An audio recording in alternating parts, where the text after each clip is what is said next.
Bonjour à toutes et à tous. Déjà, je suis très content de venir faire cette présentation avec vous. Donc, très rapidement, j'ai été présenté. Je suis doctorant au Elvis et à l'Institut Latep. Et puis, je suis également enseignant vacataire à l'UFR STAPS Lyon 1 dans la filière activité physique adaptée en STAPS. Et membre du conseil d'administration de l'Institut RECAPS, qui est une société savante en sciences sociales appliquées au sport et à la santé.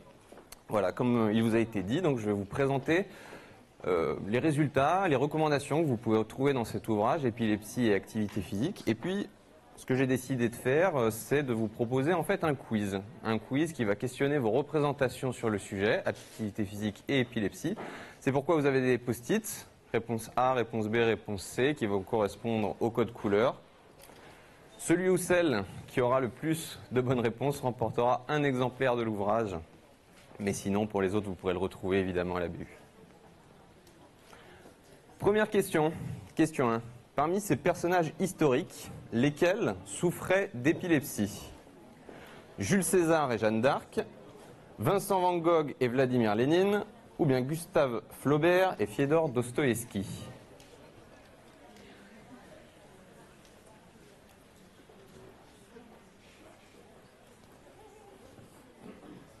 C'est bon pour vous? Les jeux sont faits? Réponse à choix multiples, j'aurais pu le dire. Réponse A, B, C, tous et bien d'autres. J'aurais pu citer également Socrate, Napoléon ou encore d'autres personnages. En fait, l'épilepsie est une maladie qui est connue depuis très longtemps. 4500 ans avant Jésus-Christ, on trouve des traces de description clinique très précises en Inde de la maladie. Et puis, Socrate écrit justement dans l'Antiquité à propos du mal sacré, cette maladie qui le frappe, maladie mystique, divine. En Occident, du Moyen-Âge jusqu'à la fin du XVIIIe siècle, l'épilepsie, ce sera surtout l'expression du diable. Maladie diabolique avec des représentations extrêmement négatives, et il faudra attendre en fait le début du XIXe siècle, l'invention de l'électricité et de l'électroencéphalogramme pour qu'une pathologisation de la maladie advienne. Depuis la sociologie, puisque c'est ce que j'étudie à la base, Erving Goffman a écrit dans Stigmate à propos de l'épilepsie en prenant le cas de l'individu discréditable, ce qu'on appelle vulgairement le handicap invisible et qui correspond très bien à l'épilepsie. Il faut imaginer ces personnes qui vivent avec une épée de Damoclès au-dessus de la tête, avec le risque de la révélation fortuite de leur stigmate par le déclenchement d'une crise inopinée. Deuxième question maintenant. L'épilepsie est une maladie, réponse A, neurologique, réponse B, psychiatrique, réponse C, contagieuse.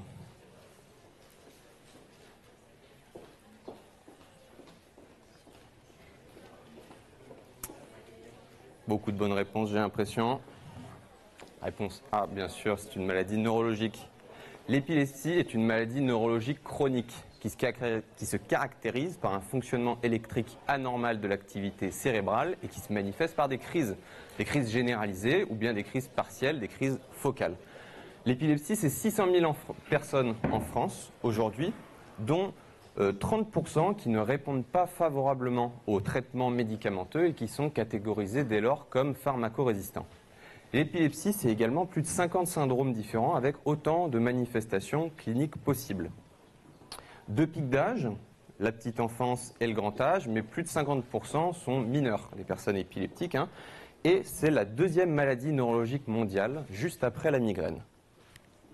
Alors, différentes manifestations, différents symptômes. Pour l'illustrer, j'ai pris ce qu'on appelle un homonculus sensitif. Vous savez que les différentes zones, les différentes parties du cerveau correspondent à différents membres, différentes fonctions, si bien qu'en fonction de la zone du cerveau qui est lésée, les manifestations seront différentes. Une crise d'épilepsie, ça peut se traduire uniquement par des tremblements de la main ou des hallucinations auditives ou olfactives. Et puis il y a la crise généralisée, tonico-clonique, perte de conscience, convulsions, etc., qui là implique du coup tout le cerveau. Alors justement, comment faut-il réagir lorsqu'une personne fait une crise d'épilepsie, une crise généralisée tonico-clonique? Réponse A, il faut tenir sa langue pour éviter qu'elle s'étouffe. Réponse B, il faut l'entraver pour éviter qu'elle ne se blesse en convulsant. Ou bien réponse C, rien de tout cela, déjà on attend 5 minutes.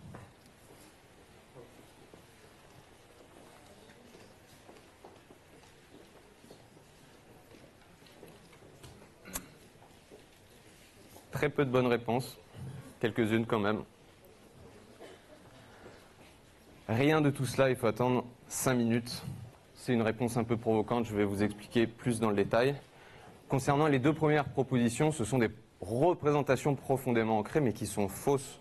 On ne s'étouffe pas avec sa langue quand on fait une crise d'épilepsie. Au contraire, d'une crise généralisée, la personne est très contractée du point de vue des muscles, elle va être tendue, elle ne va pas être relâchée, ce qui aurait pu expliquer un étouffement.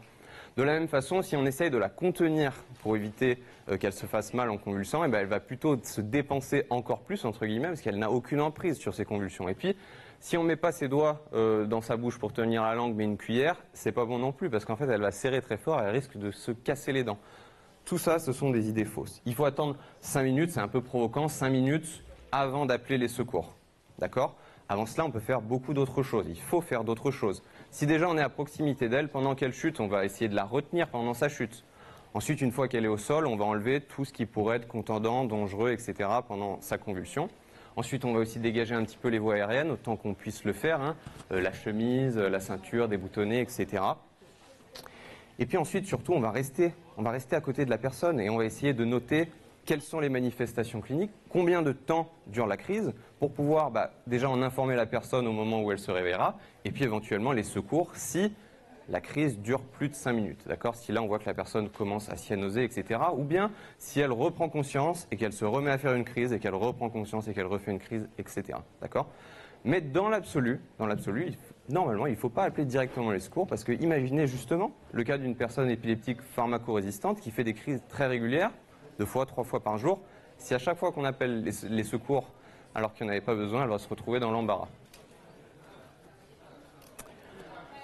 Question 4, on rentre dans le vif du sujet. La pratique d'activité physique régulière apporterait des bénéfices pour les personnes souffrant d'épilepsie. Réponse A, non. Au contraire, c'est un facteur déclencheur de crise. Réponse B, oui. Sinon, cette présentation n'aurait pas lieu aujourd'hui. Ou bien C, la réponse C.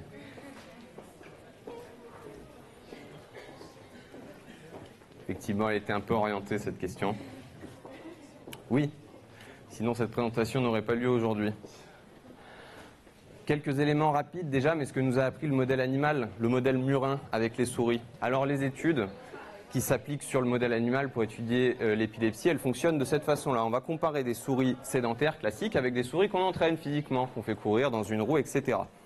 On va leur injecter un produit qui s'appelle de la pilocarpine, et puis au bout d'une heure, elles vont avoir des lésions initiales dans le cerveau, et donc une première crise d'épilepsie. Ensuite, pendant 4 jours, il va y avoir une période de latence où le cerveau va continuer à se dégrader, à s'abîmer, et puis là, des crises spontanées vont survenir, et donc on va parler du développement d'une épilepsie chronique. Ce qui a été montré donc, c'est que chez les souris entraînées, déjà, celles qui étaient entraînées avant l'injection du produit mettaient plus de temps à développer des lésions initiales et donc leur vulnérabilité à faire des crises était réduite. Prévention primaire de l'activité physique sur l'épilepsie. Ensuite, celles qui étaient entraînées, injectées, etc. avaient un temps de latence, de détérioration du cerveau qui était donc plus long. Donc, prévention secondaire de l'activité physique sur l'épilepsie. Et enfin, à terme, ces souris entraînées, lorsqu'elles avaient une épilepsie chronique, faisaient de moins nombreuses crises et puis développaient de façon moins systématique une épilepsie chronique. Ensuite, chez l'être humain, je vous inviterai à lire le 2e chapitre de la partie neurologie de mon ouvrage, dans lequel une revue de littérature a été faite par des neurologues, et montre que une activité physique régulière d'intensité modérée permettrait de réduire la fréquence et l'intensité des crises chez les personnes épileptiques et puis d'améliorer la qualité de vie, la participation sociale et l'estime de soi. Question 5 maintenant, très concrète. Parmi ces activités sportives citées, lesquelles sont interdites aux personnes qui souffrent d'épilepsie? Réponse A, la natation, le judo et l'escalade. Réponse B, la marche, le golf, le yoga. Ou bien réponse C, aucune.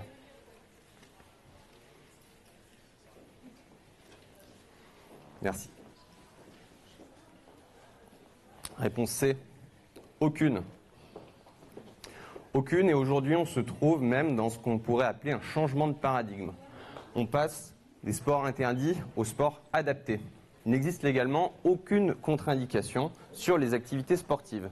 Alors, je n'ai pas donné d'exemple concernant la marche, le yoga, etc., parce que ça va de soi que là c'est vraiment très peu risqué pour tout le monde, mais concernant la natation, le judo et l'escalade, on aurait pu avoir encore une fois quelques représentations. On dit natation, risque de noyade par rapport aux crises, etc., mais le fait est que, de façon générale, avec des matériels de flottaison, des matériels de propulsion, on va améliorer l'aisance dans l'eau, et donc s'il y a un risque de crise, eh ben, il va être réduit, un risque de noyade. Si les personnes sont photosensibles, par exemple, et que ça peut déclencher une crise chez eux, eh ben, on va éviter les vêtements qui orientent le regard vers la lumière. Et puis s'ils sont sensibles à des stimulations sensorielles multiples, beaucoup de bruit à la piscine, etc., on peut mettre des bouchons d'oreille, et plein de gens le font pour d'autres raisons d'ailleurs. Dans le cadre du judo, sport de combat, chute, etc. Et puis finalement, quand on réfléchit un petit peu, est-ce que c'est pas un des endroits les plus sécurisés? Un espace de pratique avec des tapis sur les murs et au sol. C'est très bien. Et puis en plus, ça va permettre aussi de se réapproprier la notion de chute avec les roulades, etc. Et puis dans un dojo, on peut faire autre chose que du judo aussi. Les pratiques de type tai chi, euphémisé, etc. qui peuvent être très intéressantes. Enfin, l'escalade. L'escalade, on pense tout de suite grimper, chuter, risque traumatique. Mais l'escalade, quand on connaît un peu l'activité, on sait qu'on peut grimper en moulinette, hein, on est assuré, aucun risque de chute. Et puis, on peut aussi faire un double assurage, hein, si on veut initier la personne épileptique à la technique de l'assurage, double assurage avec l'encadrant. On peut porter un casque aussi, et puis les pratiques en milieu naturel aussi, ce sont des pratiques qui peuvent être très intéressantes. Si elles se situent en dessous de 1500 mètres, on n'est pas en altitude, et du coup, là, on réduit absolument tous les risques liés à l'épilepsie. Dernière question. Pour finir cette présentation, aujourd'hui, est-ce qu'il serait possible de prescrire du sport comme un médicament pour les personnes qui souffrent d'épilepsie? Réponse A, non. Le sport doit rester une démarche personnelle. Réponse B, oui, si on le demande très poliment à son médecin. Ou bien réponse C, et puis pourquoi pas un régime miracle aussi.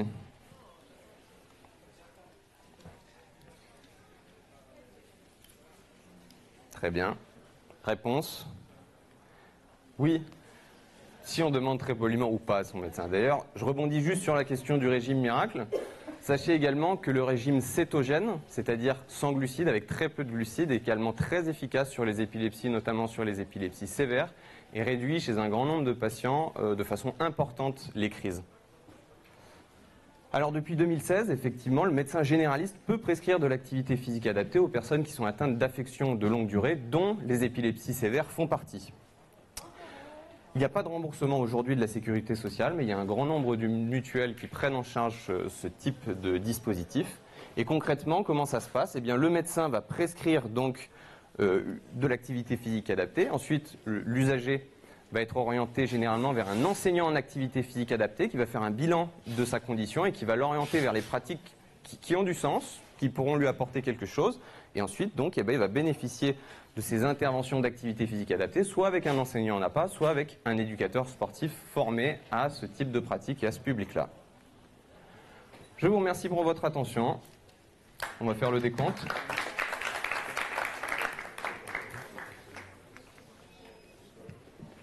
On va d'abord faire les questions avant, peut-être. Est-ce qu'il y a des questions?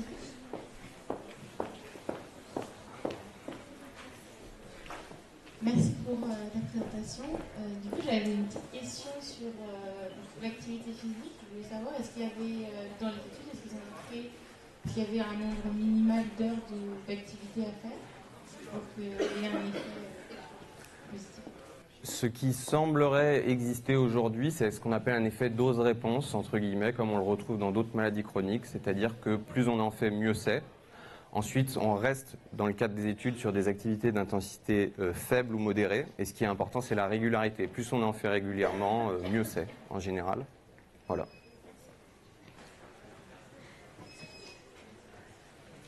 D'autres questions, peut-être? Oui. J'arrive. Est-ce que du coup, il y a un sport en particulier qui est plus adapté que les autres, qui est plus conseillé que les autres? Ou pas particulièrement?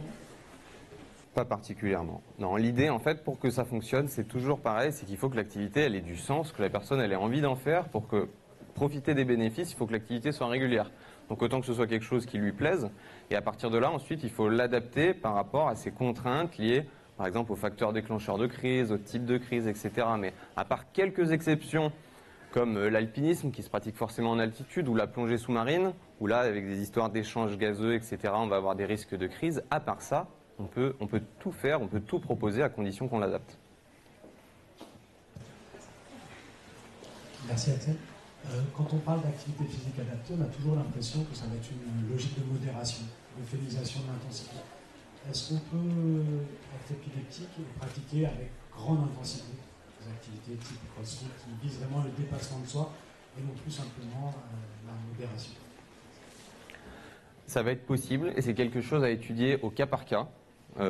J'ai envie de dire usagers, neurologues et encadrants de l'activité, puisqu'en fait l'activité intense peut être un facteur déclencheur de crise de certaines épilepsies, de la même façon que l'augmentation de la température corporelle est un facteur de crise, notamment dans le cadre du syndrome de Dravet, par exemple, mais il y a tout un tas d'épilepsies où ça ne va pas être le cas, en fait, et donc on peut trouver du plaisir et des bénéfices aussi dans des activités intenses.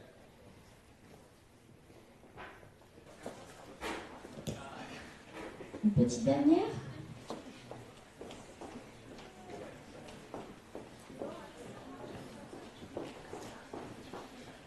Moi, j'avais peut-être une présentation qui sort un peu de ce que tu nous as présenté par rapport à ton livre, et je me demandais, du coup, dans le cadre de ta thèse, comment s'inscrit ce que tu nous as présenté. Alors, le livre, c'était une occasion, une demande de produire des recommandations pratiques pour promouvoir le sport auprès de ce public.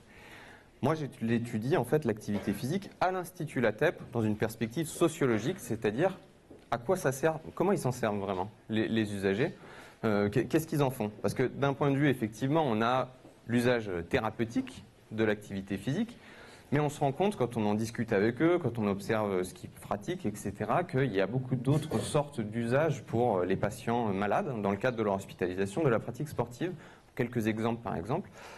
Moi, j'ai vu, par exemple, des jeunes garçons, des jeunes filles épileptiques qui choisissaient des activités qui se pratiquaient en dehors de l'établissement, non pas parce qu'ils aimaient particulièrement ces activités, mais parce qu'elles étaient en dehors de l'établissement. Et face à un séjour long et avec des contraintes liées à l'institutionnalisation, la vie en collectivité, etc., ça leur faisait plaisir d'aller faire un peu d'équitation et un peu de judo pour sortir de l'établissement. Donc ça, c'est un usage auquel on ne pense pas et qui pourtant est fondamental et super puissant parce que ça les aide aussi à se saisir d'une pratique et à développer leur autonomie d'une façon qu'on n'avait pas envisagée au départ.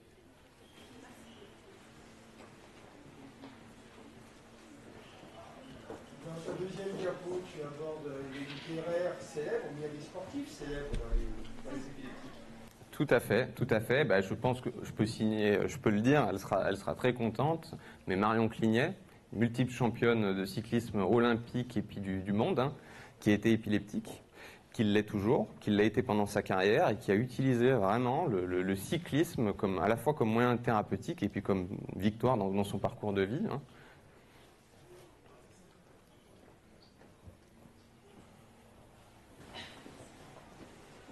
Oui. Là, on a parlé d'activité physique adaptée, mais l'activité physique qui se non adaptée, c'est aussi possible. Pour quelqu'un qui fait des petites crises entre guillemets avec des absences ou des trucs très légers, donc en milieu scolaire par exemple, comment ça se passe? Bien sûr. D'ailleurs, il ne faut pas que ce soit un gros mot, l'activité physique adaptée, c'est un terme dont sont saisies les autorités publiques aujourd'hui pour la loi sur la prescription, le sport sur ordonnance. Mais effectivement, de toute façon, l'activité physique adaptée, c'est de l'activité physique, c'est du sport. En fait, le but, c'est toujours la même chose, c'est de s'adapter aux besoins spécifiques d'une personne, d'un public. Et effectivement, ça va se traduire de plein de façons. Les activités de déplacement dans le quotidien, les activités au travail, les activités domestiques, etc. Toute activité de ce type, c'est une activité physique et parfois, elle va requérir des adaptations pour que ça fonctionne.